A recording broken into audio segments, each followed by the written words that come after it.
I'd like to invite Mikael Abbhagen, co-founder and head of product design at Altered, please. And Jonas, Ceder, CEO, Trifilon. You have many seats to choose from. So Mikael, we're going to start with you to tell us about your India journey. Let's see. Yeah, so maybe this is on. Yeah. So our journey basically started about 10 years ago, 2016 somewhere. So I basically woke up one morning. We did this Kickstarter campaign. I don't know if it's a crowdfunding platform, for those who don't know. So we started about 10 years ago. We did this Kickstarter, and one morning I woke up and I had 500 emails in my inbox. I answered about 80 of them. Most of them are from Middle East and in India. So I was really surprised that I had 500 emails from different kind of companies, which I had to Google, like L&T. I had to Google Tata, I'm sorry, and Reliance. So these huge companies that I just found out that they were really interested in our water-saving products. So that's how it all started, like with a bang. And what we do is we take regular taps and showers and basically reshapes how the water comes out to be more energy efficient. So 10 years looking back, I met with Ludvig and Pavan, and the journey basically started from us there. I mean,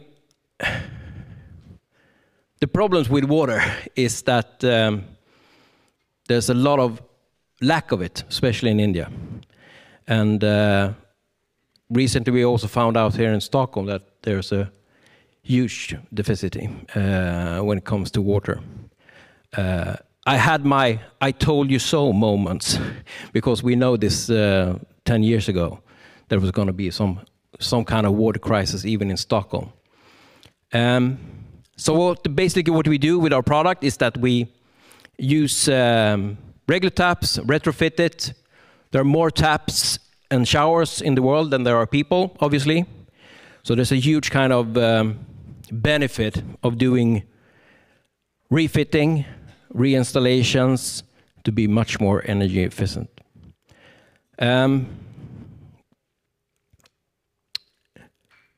Also, when you look at this, this is a small product that we use. Cost little, very high return of investment. Basically from day one, you are net neutral. I'm gonna check my notes so get everything in. I mean, what this kind of seminar is about is like the co-creation and being collaborative. And I must say, our introduction to the program that we participated in was kind of like, it opened a whole new world to us in India. As I said before, kind of ignorant that we had to Google huge companies that we now see as our clients as well.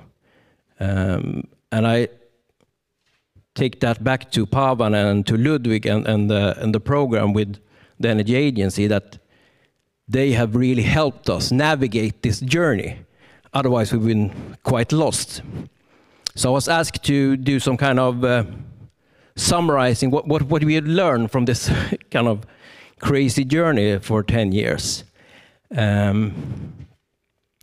This is Taj Lake Palace, for example. Beautiful hotel in Rajasthan in the middle of a lake. It's some kind of winter palace for the king, which is one of our clients that we're really proud of. So I thought I'd maybe try to have some simple recipes for how to be successful in India. We came up with find people you trust. And I really must say that one of the key aspects of the program was we found trust in the Energy Agency and also Business Sweden and CII, who really trusted us to deliver on the program, to be part of the program, and helped us be successful. But it's really hard to find people you trust. It takes time, it takes energy, and also it goes both ways. They need to trust you. Can you deliver? In our case, what's the IP? What does it stand for? Is it legit? Is there a patent in India? Complicated negotiations, stuff like that. So you need to trust people. But the problem is, then you need to find people you really trust. The one who you are, who you then call friends, who you can send your kids to. So I think this is one of the key aspects of what we're talking about today here, finding trust. And I've been to these kind of meetings before with Sweden, India, and I think there's a sense of trust between those people around here in the room, both from the India side and the Swedish side, and also the politician side. So I think that's really important, and I think we found something here that we should be really proud of, that we can trust each other. We see some kind of common ground. One of the key aspects was also have the presence in India. If you find people you trust, you can have a presence in India, and you feel the support from people on site. We thought we could do it back from Sweden. Don't do that. We tried that. I don't recommend it. So having presence in India has been key as well. India's huge. You probably know this. Find your spot. We didn't. We searched everywhere. I don't recommend that either. It's really struggling. Also, I mean, it takes time to learn.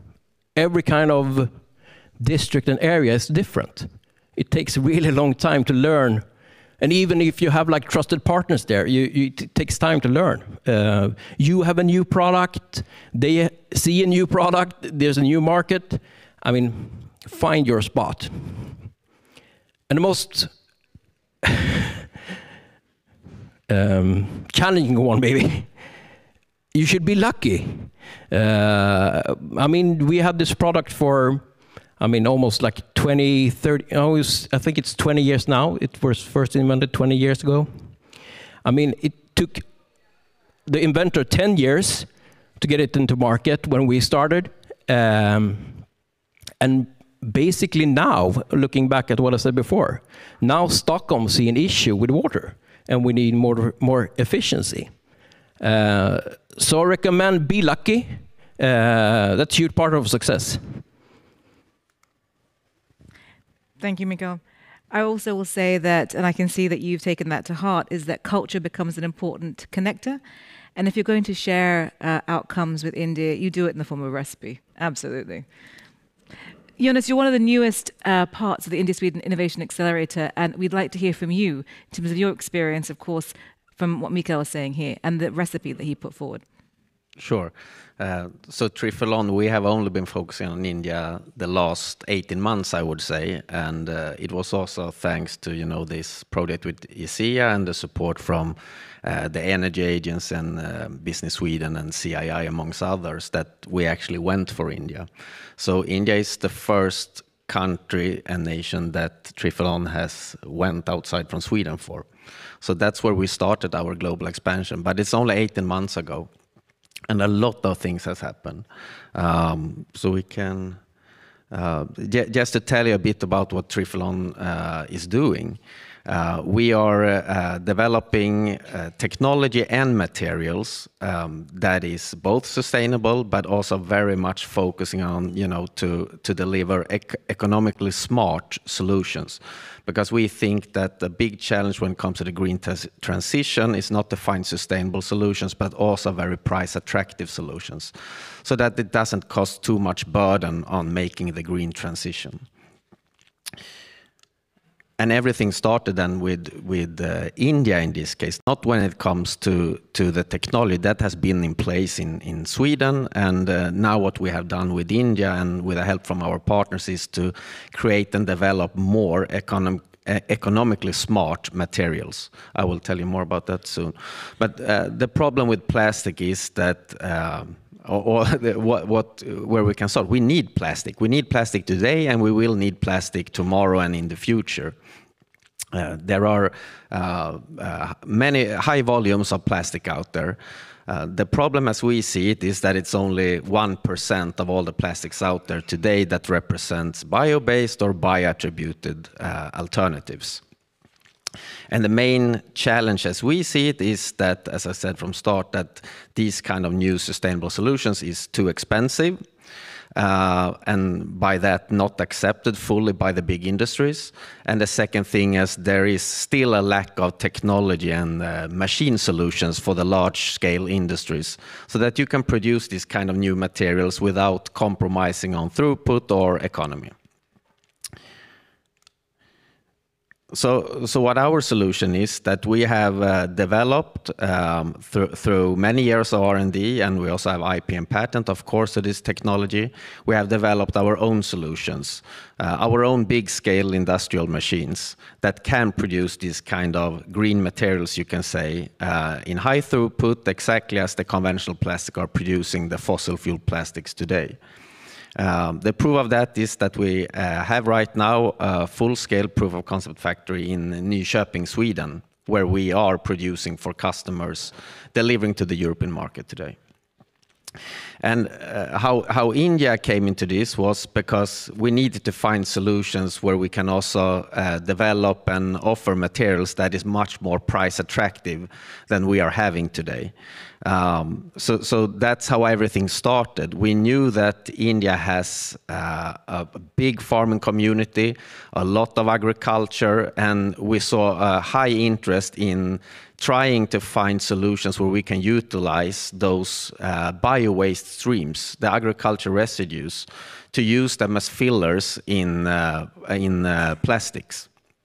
That will give us both very sustainable solutions, but also very price-attractive solutions. And we are offering this through a license model, a transfer of technology offer. So we want everything to be 100% done in India, and everything from using the farmers' residues to the local production and the manufacturing of machines and the materials, of course. Yeah, and why we started with India then as our first global expansion country was because we saw a huge business potential in India. We saw a true interest when it comes to finding these new sustainable solutions. And we, of course, knew that there is abundant local agriculture residues available in India. Everything from wheat straws to rice husks to sugarcane residues, among others. We also saw a rapidly growing demand for these sustainable plastics. The only challenge exactly in India, as it is in Europe, I would say, and globally, is that the price is usually too high when it comes to these materials. And of course, with the Make in India initiative, we saw that that was very well aligned with our transfer of technology model, where we want everything to happen locally. The advantages with these new materials, which we have now developed the last 18 months, and they are ready until a couple of weeks ago actually, is that they could be priced on par or sometimes even below common plastics, fossil fuel plastics out there today. Of course, it matches the performance of common plastics, and I think everyone understands also, of course, that when it comes to create a healthier planet, this will help a lot because it's far lower CO2 footprint to our materials compared to the common plastics that are used today. So it's a win for the business and a win for the planet, I would say.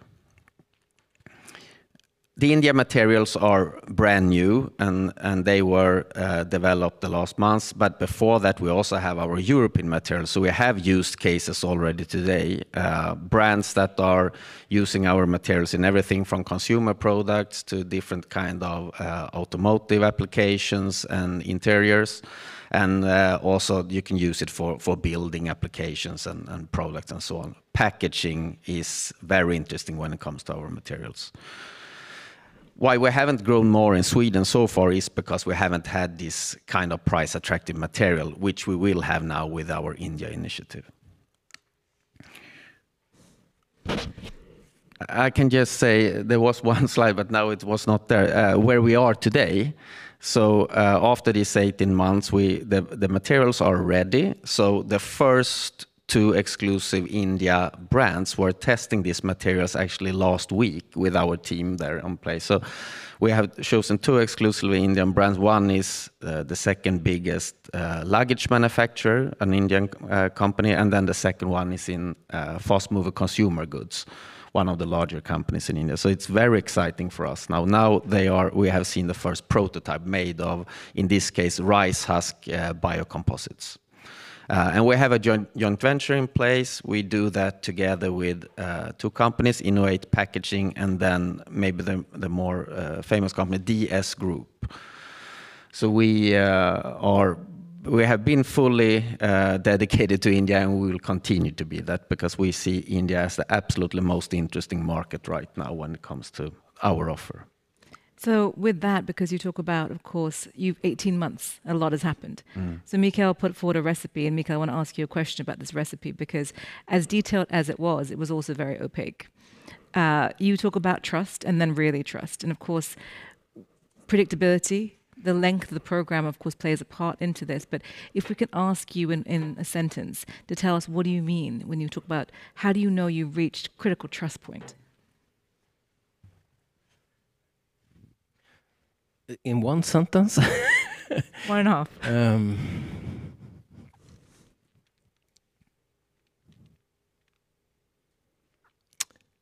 I mean, it's something you feel. You feel it, I think. I don't know how to put it more simple. Well, if I would ask you, because of course a number of us here are trying to work on business solutions, working with India and Sweden, and you come across very generic roadblocks that happen all the time. You have the NDAs, you have the MOU, you talk about IP sharing, and that's where trust starts building, on how you actually work through these issues. How do you come to common solutions? How do 2 teams find ways in which there are no trade-offs, but it's win-win? So from that perspective, if you look at how you've developed over the last 10 years and your India story, what would you say has been one of the key points when you knew this is going to work, we can go forward? This is hard questions.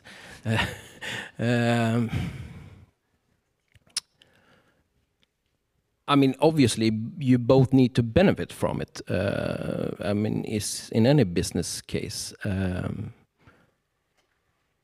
But I have no...